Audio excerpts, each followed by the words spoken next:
You are now listening to the Lasting Legacy Podcast.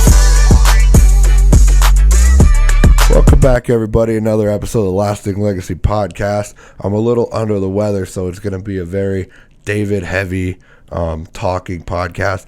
And I went to the doctor. They said the only way to really make me feel better is if you subscribe to our channel. So go down and subscribe to the channel, and I'll be drinking my tea listening with you guys. So today we have a very special guest. We have James Porterfield, and he is co-owner of Steel City Barber Shop here in Pueblo, Colorado, among many other things.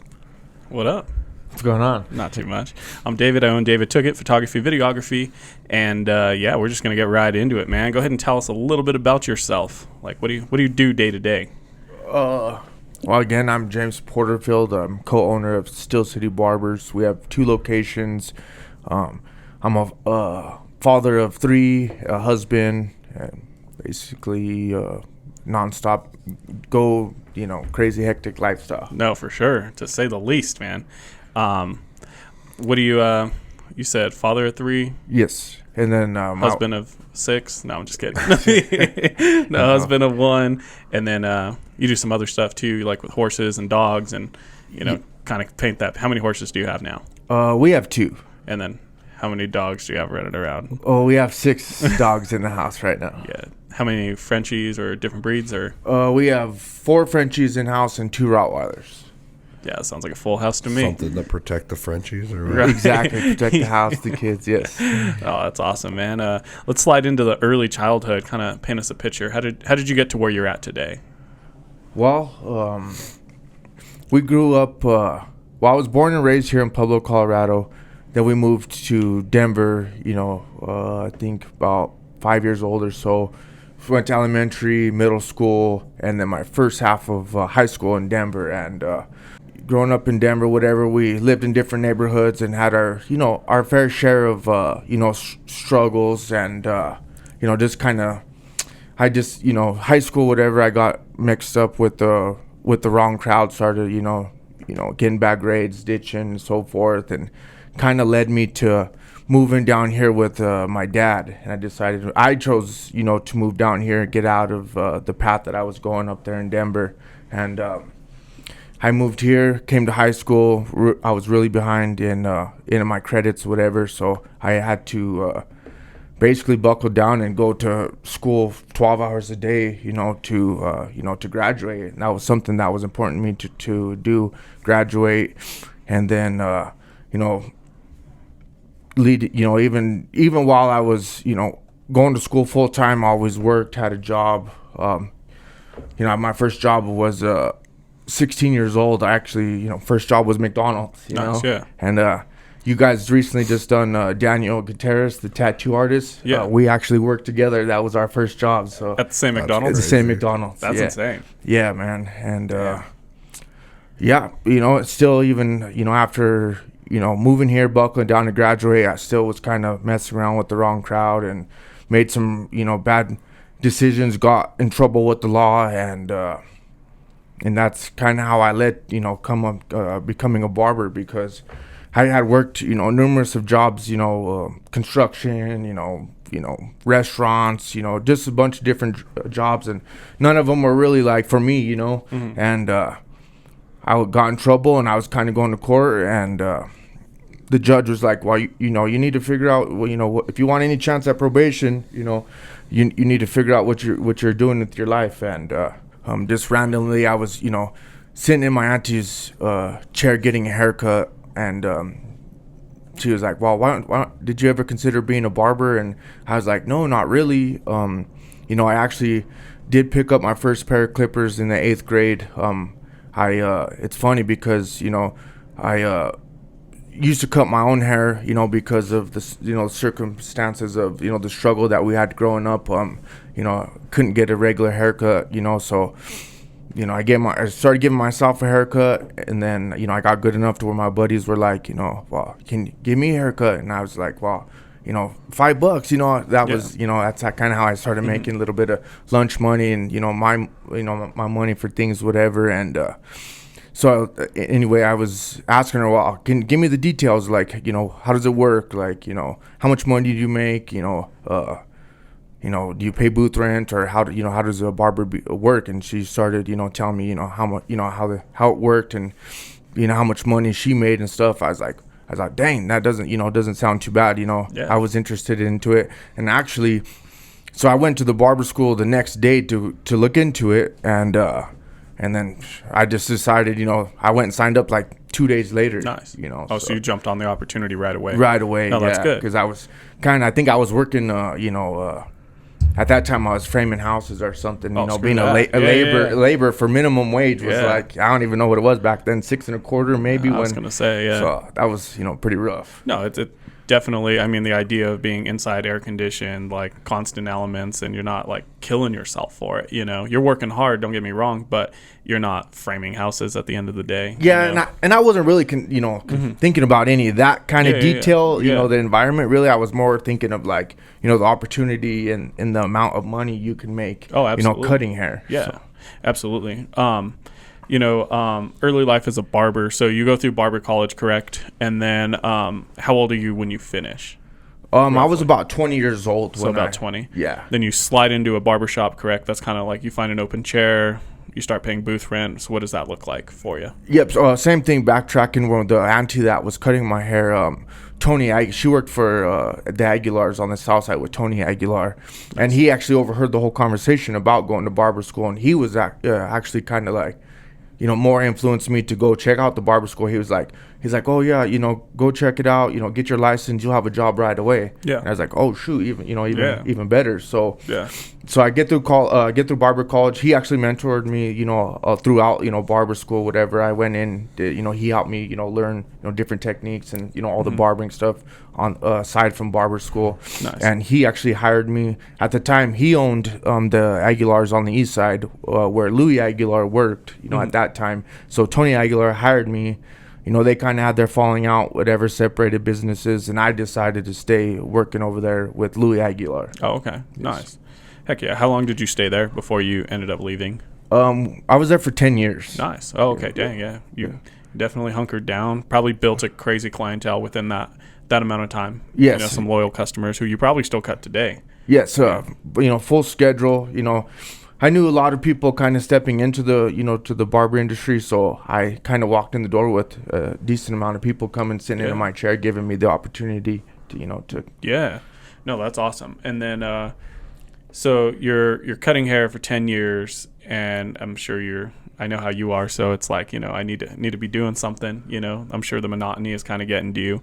How do you guys are looking at opening Steel City Barbershop, correct? Yes. Yeah. What does that kind of look like? Well, in the process of that, like I said, I started at 20, and I had my first son at 20 years old, so I had, the responsibility of taking care of another, living, person, and then I got into my second child, 2 years later, who actually was born with a skin disease, and in that time, a lot of ups and downs, working with Louis Aguilar and the family was, they were amazing, and they helped me a lot, along the way, whatever, and my daughter ended up passing away with this skin disease and that she was born with, and after that went through depression, for a while. It took me, a couple years to kind of like, figure out what, like to bounce back and learn from that experience, and it took a while, at first I was angry, just kind of, depression, drinking a lot, kind of going through my troubles with that, but finally, after, a couple years, I decided to snap out of it and take that as a lesson learned and kind of appreciate life differently. And then at that point, it's kind of when I, bunkered down and decided, to do something with my life. And I just single at that time, and was in this shop, long 6 days a week for 12-15 hours a day, and just kind of grinding it out, and trying to just save some money to decide whether I was going to open my own shop or which direction I wanted to go in life, because I always had ideas of doing other things also. And I had the opportunity to open a shop with another person, in town and stuff, and things were just not working out. We weren't seeing, things on the same page, so I decided to go my own route, and I approached Ruben, who we had been working at Aguilar's together for 10 years, and I kind of, ran over the idea with him, and he, he's like, well, let's see the details. And I found us the location our first location down on B Street, and we went to check it out, and we decided to pull the trigger. Yeah. No, that's awesome. So you guys, moved from Aguilar's to your own brick and mortar on, pretty historic area in Pueblo. Was there any hiccups along the way with opening a new barber shop, or, No, not really at all. Yeah. I mean, Ruben is a great guy. He's a hard worker. We both had full clientele, so, stepping into it with the partner was nice and easy. Someone who was, easygoing. We didn't make, the transition too hard about, we both, kept it simple with the equipment wise, and the landlords over there, the Concilias, who are well known in Pueblo, Colorado. They made the thing move in easy for us. They helped fix anything that we needed. They took care of us getting in there, and we actually opened the door with a few barbers that we kind of joined us right out of the gate also. Oh, okay. So you guys kind of opened doors with a solid team. Yes. Yeah. Yep. Nice. Yeah. I feel like that's a huge struggle now, is like keeping these chairs filled for whatever reason it is, whether there's too many shops, not enough students, or, it's just kind of interesting. Yep. So how long were you at the B Street location before you decided to grow Steel City one more time? 3 years. Okay. Yeah. Nice. And then can you paint that picture of opening the next location? Yeah. So in the 3 years, my mind, since, even Aguilar's, my mind, the growth is always like a must for me, changing it up, standing behind your chair is, gets repetitive and boring, and it's hard, it gets hard when standing on your feet for 12 hours. So like the income, you can only, do so much, you can only do so many haircuts, and you're kind of just like tapped out, so we grew the first location, the shop was full, all the chairs were full. And in that process, we had, been going to different shows, barber shows, and networking with other barbers across, the state, the country.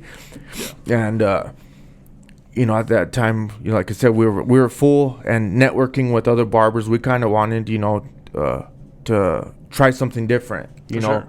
So we kind of, messed around with the idea of opening a second location. I was, of course, driving around trying to find, the next spot, and I found one up on the north side off Club Manor Drive, which is, a perfect location for high day-to-day traffic, Yeah, very, very busy. Yep. And so talked to Ruben again, and, at the time he was kind of, skeptical about it, whatever. And, I kind of ran over the idea, and we had, some other barbers who were interested in the ideas that we had, with this location. And, we just decided to, pull the trigger and jump in there and try something different. Yeah, no, for sure. So now you're on Club Manor. You've got, how many chairs were in that original location? I believe there's like six or eight. Okay. Yeah. Yep. And then the side opened up right next to you, correct? Yeah. Yeah. Well, so we opened the door with 8 chairs, and we actually made room for like the 9th chair, which made things super tight because we were in a 960 square foot building. It was pretty narrow. It was pretty small considering the traffic that we were bringing in. So we squeezed in one station, a 9 station, and then another barber, kind of hit us up about coming to work at that location. So we actually did squeeze in a 10th station in that small building. Yeah. And then so happened that the business that was next to us shut down. That was the December of 19 going into 2020. Yeah. And then ran that over with Ruben again about expanding into that side. And, at that time, like I said, we had 10 chairs full in such a small space. And so we decided, talk to the landlord, would that be an option for us, to expand into that side and knock down the wall and so forth. And we did. So. Nice.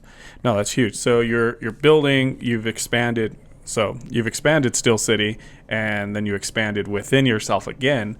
So that puts us around. When was that construction done? And so it took a couple months of construction to get that wall down, and we had to move, the stations. In this whole process, we didn't even, shut down to do the construction. We stayed open on a day-to-day schedule. So we moved the stations to the opposite wall so we can, cut out that wall over the weekend and, kind of do all that construction. It took a couple months. We actually got into that building fully opened with both sides on March 1st. And then what happened? And then, COVID, March 19th, man, a day that, I'll just never forget. We just expanded into this other building, invested, a good amount of money again, to expand, right? And we get shut down for COVID, and we were shut down for 6 to 8 weeks. No, for sure. Yeah, I mean, they were really strict on, for some reason, the barbers. I felt like out of everything, maybe I'm biased because we were doing work together, so I was more in tune with the barber community, but I felt like a lot of the regulations kind of like attacked hair and beauty specifically, which I thought was weird, from estheticians to barbers to hairdressers, like everything in between. And you guys literally couldn't work for the risk of losing your license. They kind of came down on you guys extremely hard for some strange reason, and the gym for some reason as well. But you can go to Home Depot. That's fine. Yeah, Lowe's. Everyone in the mother was at Lowe's. Yeah, no, exactly. COVID, kind of comes to an end. What are things looking like at that point? Reopening, I'm sure it's busier than ever. Getting shut down was a tough time. I kind of, another small depression phase of my life where I was just like, oh shoot, what are we gonna do? How serious is the virus? How long are we gonna be out? And I'm sitting at home, not doing any haircuts, side haircuts, mind you. I was following the rules or whatnot, and did a couple. I worked a few days with some buddies, landscaping, just to kind of stay busy, do things around the house, keep the mind occupied without running through those rabbit holes. Exactly.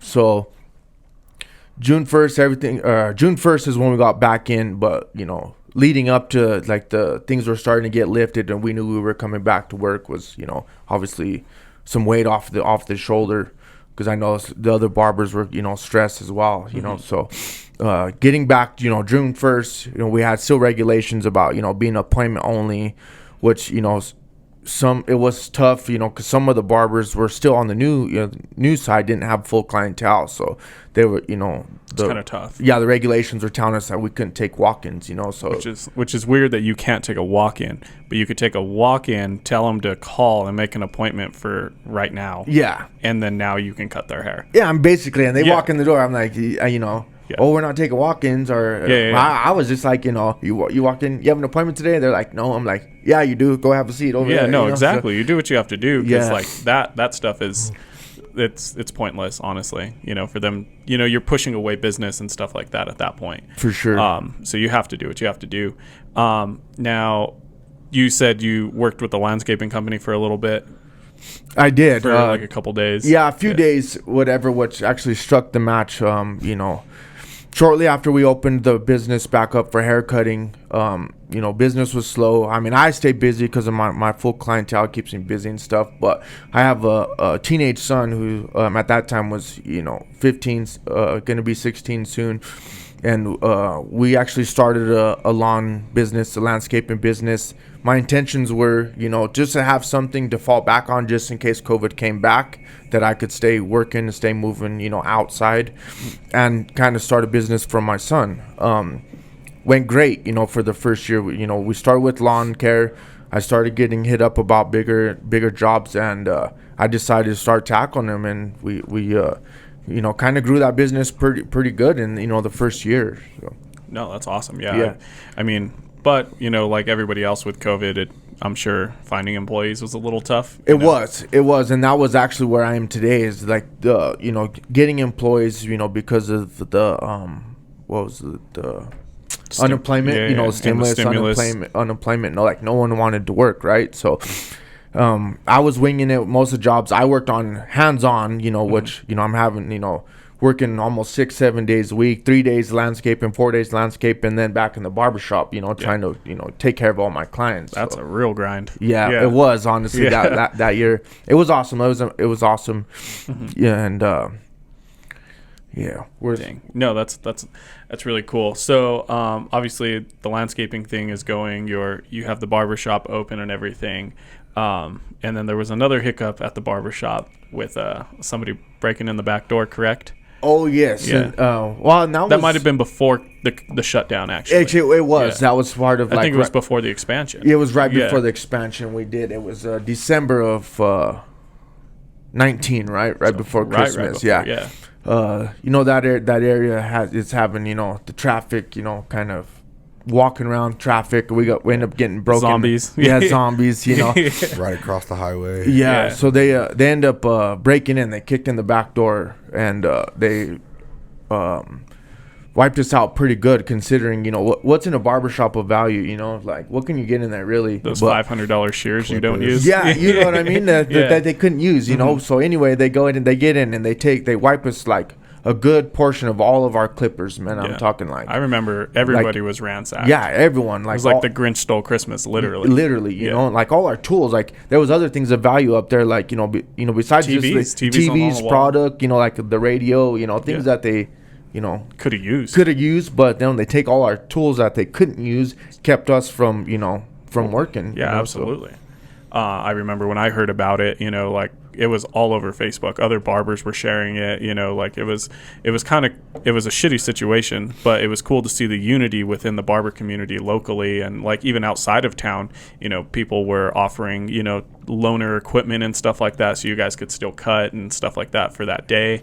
That was pretty crazy to see everybody come together, and it was. Did you guys find the guy?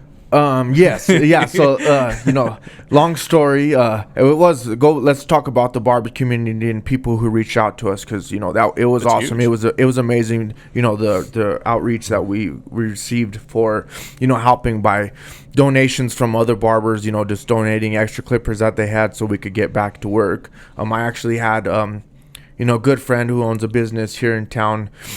She came and helped us. She made a nice donation to also, help get some of our stuff back in the meantime, to get us. That was a Sunday. This happened on a Sunday morning, and we're open on Monday, so we had to scramble, to get enough tools to be able to open the doors on Monday.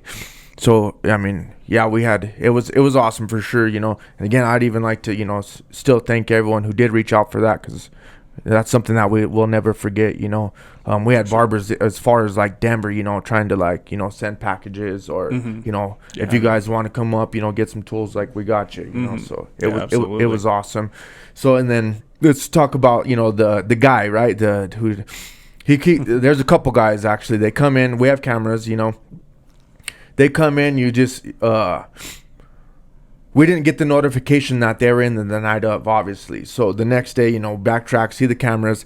They're in there just ransacking our stuff. They actually leave. They stole one of our shirts that we had a barber battle, right?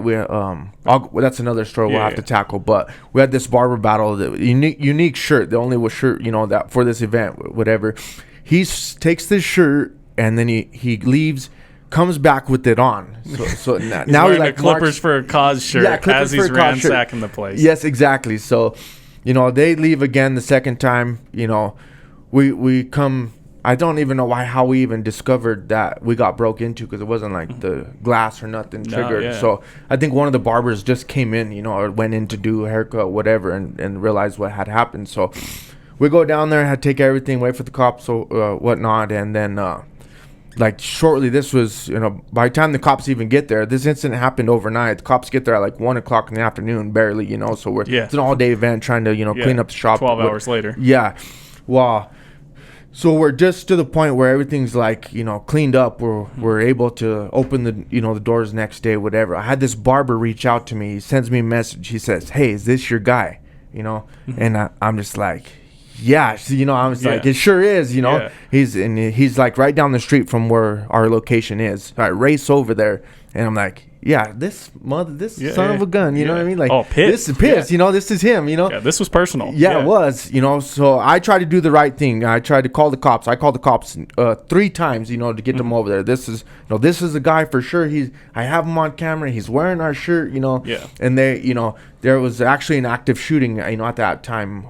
So they couldn't send any units. I called the sheriff. I called the state, you know, troopers. No one, you know, to come help, right? So you put on your cape? Yeah, I put on the tape, you know. You know, and one last time I called again. It's like, you know, this guy, they advised me to quit following him, and I'm like, no, there's no way. I'm staying right here. Like, send someone as soon as you can. Or send an ambulance. Yeah, you know.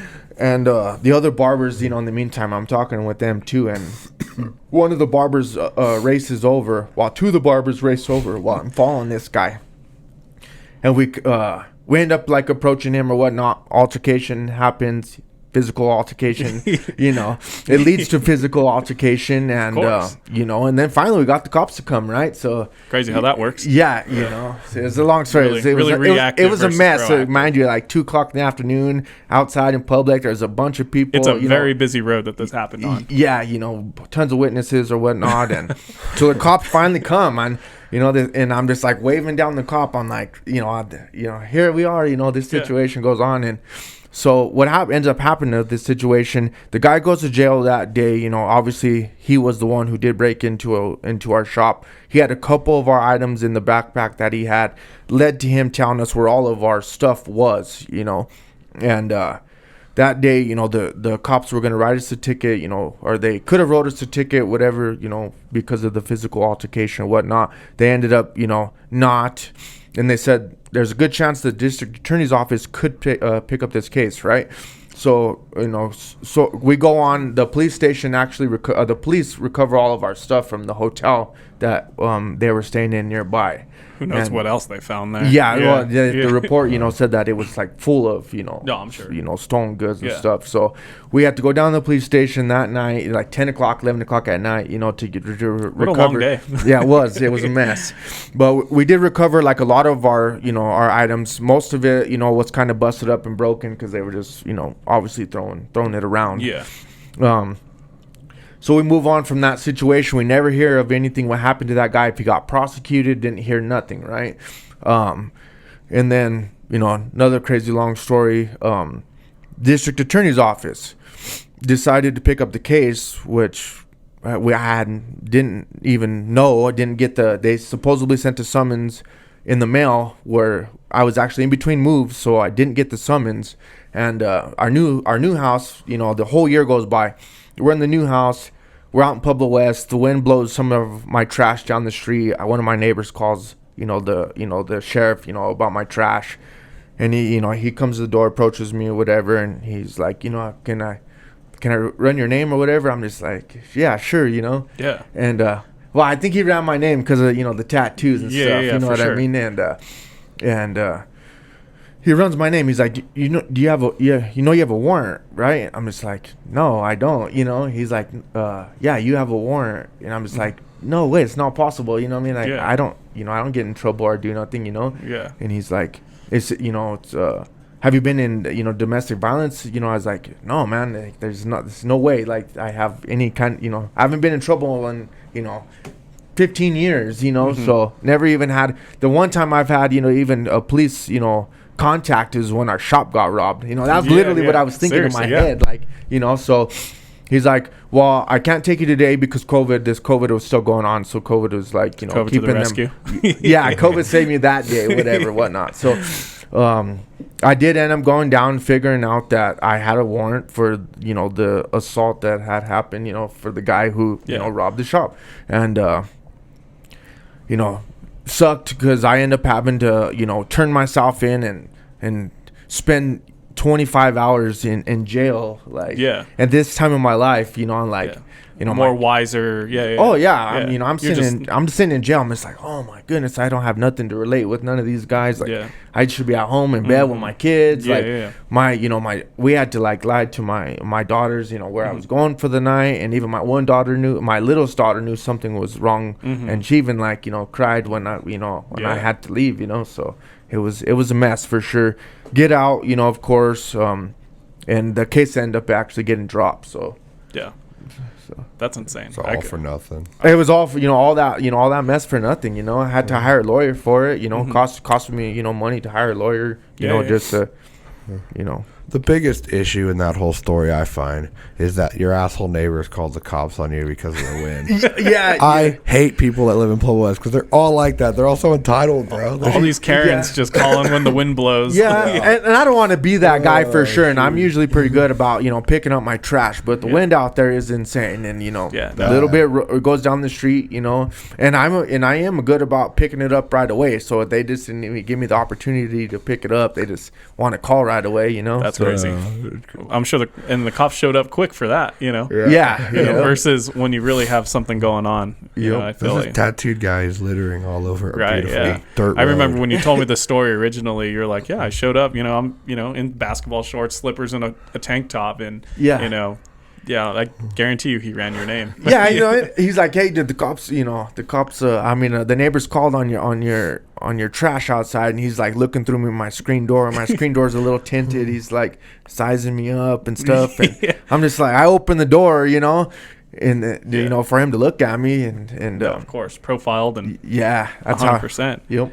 Dang. Okay, so you spend talking to them through the Ring camera, right? I mean, let's kind of talk about the jail thing, because I couldn't imagine, going to jail like with my mental capacity now, and obviously my past, but I couldn't imagine. Did they keep you in like the waiting area, or did they actually throw you in a unit? How did that work? Oh no, I sadly, because of my past, I do have a past that I'm unproud of.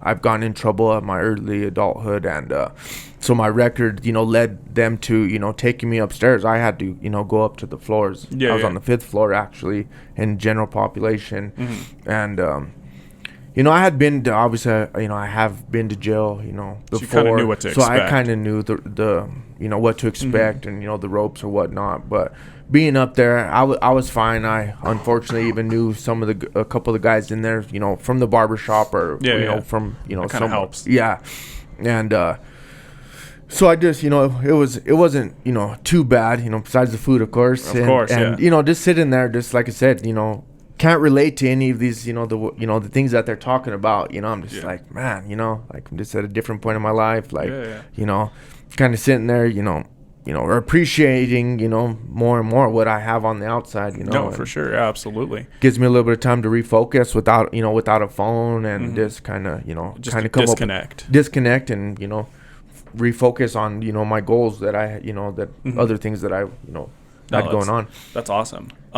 I mean, not awesome that you went to jail and had to do that, but you turned that negative situation into something positive, and came back stronger. Oh yeah, for mentally. Yeah, definitely. In any situation, that's always sometimes they're a loss, situation. You turn the negative into a positive. No, for sure, and that's the goal. Probably like a benefit, actually, that it happened when it happened. Yeah, because at least you got to go and turn yourself in. It would have been a bummer if your daughters and stuff had to see. Oh, exactly. And take you at work. Yeah, exactly. I did forget that, because I was always rolling through my mind. I'm like, damn, I drive around. I take my kids to school like 4, out of 5 days of the week, and just get pulled over and have to go to jail like right in front of my kids would that would have been a drag for sure. No, for sure. Absolutely. So shout out to the Pub West neighbor, actually. Yeah, we take that one back. You're not a piece of shit after all, but they don't call the cops on you for 4th of July, so we're all right. Yeah, they're all right in my opinion. Yeah. So let's kind of switch gears a little bit. So you go through all of that, and you still, your head's always moving, so you have other business ventures, correct? Yes. Yeah. So always. What kind of other business ventures are you into these days? Well, besides the landscaping thing we had, like that was 20, shortly after COVID, kind of put that aside, just because having to be at, be hands-on was, starting to catch up to me, like, catching up to my family time and just overall, energy and stuff like that. So I had put that aside. So then I kind of rethinking, well, what else can I get into, without having to exchange my time, time. So right now we're currently working on a beard company. It's called King James Beard Care. Nice. LLC, which I'm getting ready to launch, in the next, week or so. That's exciting. Yeah. Got a video planned. We're ready to go. Yeah, we've got some things planned for that. And right now, all it is, it's just real small. I just only have 2 cents for a beard balm and a beard oil. We're going to look into making beard soap. There was a couple other little items, some mustache wax, a few different things that we wanted to get into with that product. No, that's huge. Yeah, so that's kind of, I'm hoping, that takes off. Right now, of course, promoting, I'm going to get back out there, do some little bit of groundwork, but hopefully that's something that will just kind of take off for me and work for itself, so. No, absolutely. I know we kind of skipped over the story too. That's what I was trying to get back to as well. But the Clippers for a Cause event, any plans to do anything like that in the future? Yes, I would like to. I just kind of getting this back from COVID. Having barbers we've been short staffed, kind of along the way since COVID, whatever we've gone through, the barbers had its struggle. The barbershop has had its struggles, leading up to today. And right now, finally, I have a solid team. We both locations have a solid team, and we want to get back into giving back to our community. That was something that we had always done, whether it was free, back to school haircuts for the kids. We're always real active in the community.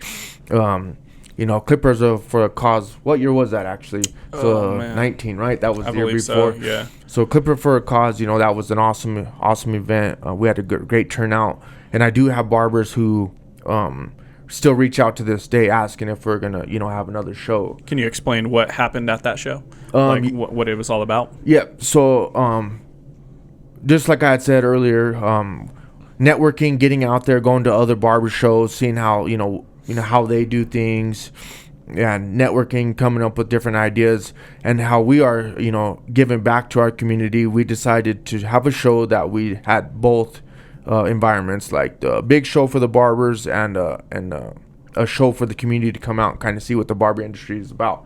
And so we had a bunch of barbershops involved, and we invited the community to come out to get free haircuts for the kids. It was right before back to school, so the kids came out to get free haircuts. We got the bikers involved, and they gave out 1,000 free backpacks to the kids, and I think roughly we ended up giving close to 1,000 probably free haircuts. Yeah, no, for sure. There was all hands on deck. Yep. And then leading up to that too, because of the situation that my daughter, the skin disease that she had, we end up using that for another. We decided to get 2 kids involved that had the same skin disease, and we end up raising some money for their families, to help kind of fight their day-to-day struggles. Mm-hmm. So that was why we picked those kids. That's awesome. This next time, hopefully we could, pick a different, Yeah. different something else that hits home. Yes, exactly. Yeah. So no, that's awesome. And then after the backpack drive and the free haircuts are done, you guys do a barber battle against each other. Yeah. So even during all the free haircuts, actually, we were still having a barber battle where the barbers had to use kids as their models. Oh, okay. That's Typically, cool. Other barber battles, everyone's always bring your own model. Someone that you cut all the time. So their hair real well. Trying to give the best haircut. But we changed it up, and we had the kids come in and be models. Change the playing field a little bit. Yeah, no, for sure. So the kids got to kind of see and obviously get a really good haircut, crazy haircut, designs, sure. And be kind of see what the barber industry is about, and hopefully even kind of make a difference in a lot of the youth's eyes and see the potential in barbering. Yeah, absolutely. So that was fun. And then after the kids portion was done, we cleared out all the kids, and we went back to the traditional barber battle where it was just the adult. The bar opened up for us and stuff like that, and we had some. There was a DJ and everything. Yep, DJ. Of course. It was a pretty big event. And we had both. We had a lot of vendors for both, like the youth. We had a bunch of youth programs that came out. Like La Gente. I mean, it's hard to think back now, but there was a bunch of Rocky Mountain Eye Care, just a bunch of different vendors that were handing out. I think we had what was a dental, one of the dental places came out and handed out, toothbrushes, that a bunch of a bunch of things for the kids actually during the day, and then they cleared out, and then we had other, barber booths that come out, other vendors and stuff that came out. No, that's awesome. That's it. I remember it being like an event I'd never been to before, like just the magnitude of different walks of life, people from all over the place, and like the whole barber community. I know there was a few like pretty big name barbers there, you know, that helped kind of run the show and stuff. Yeah, and it was fun. It was a lot of work, obviously, getting, you know, putting everything together, you know, and we did end up getting some pretty big names come down to be judges from out of state, whatever, and yeah, it was awesome. Yeah, it was a blast. It was great to see everybody come together. There was no drama. It was, you know, just pure enjoyment and giving back. And it was barber super cool. community is just like the best community, though. I feel like. Truly. Yeah, it is for sure. I'm looking forward to going. Are you going to be at Rumble in the Rockies this year? We are. I actually have a booth. Oh, okay. Yep. Check him out at Rumble at the Rockies if you're out there. Yep. And I've never been to a show like that, so I'm excited to head out there and see how everybody bounces back from COVID, because they didn't have it last year, right? They did. They did. They didn't have smaller? it the year of COVID, but this last year they brought it back, and it was a pretty big show. So I'm excited to get out there and again, you know, get a booth, and I'm gonna have obviously the beard stuff out there, and then I'm gonna take some of the Frenchies and you might all the endeavors out there. Yep. He's going to bring a weed eater, and he's also going to show you how to edge your lawn. That crispy lineup on your lawn. Exactly. And then you might even find me and Brad out there, depending on schedules. But I think that's the plan. Yeah. I think we might be out there. A little spoiler did you alert. get a booth or? Not yet. But yeah, I kind of need to just figure out. But yeah, I think we're gonna get a booth and do like podcasting at the show. Oh yeah, that'd be awesome. Little hint out there, but yeah, so some cool stuff coming our way. Switching gears back. What are some of your goals for the next 3, 5, 10 years? What do some of those look like? Personal and for the business. I'm sure they kind of blur, but yeah, for sure. I mean, like I said, I'm just a person that my mind is always on go. Like doesn't matter the time of day. Driving, while I'm doing haircuts, like I'm just always kind of thinking of my next ventures or what else I could get into, what else can I do more, for others and stuff like that. And short-term goals. I mean, my next goal besides getting the beard company going, I'm still flirting with the idea of kind of keeping the landscaping going. If I can find some reliable guys to kind of run things for me, and I'm hoping to honestly get into some kind of like rental property. The first thing that comes to mind for me is a cabin. Actually, I would like to get a cabin that I could Airbnb, something that will pay for itself and something for me and my family to enjoy. No, for sure. I think that's a genius idea. And then what do you want your lasting legacy to be? Something that outlives you, the Frenchies, the cabin, everything. Something you can pass down. I mean, the same thing in growth, and just my mindset of just not only growth for myself, but always doing, try to do more for others. So, I mean, honestly, trying to make an impact on as many people as I can. The youth, especially. The youth is needing some more and more guidance for sure. The way Very the world much. is going today. So, I mean, besides my kids, leaving my kids, set up for success. I would like to help others. To set them up or be a positive influence on them also. No, for sure. I love that. Well, I want to thank you for coming on. I know your schedule's a nightmare, so thank you. Yeah, I welcome to the appreciate it, club. guys. Yeah, absolutely, man. This has been the Lasting Legacy Podcast. Check us out anywhere you get your podcast. Good night.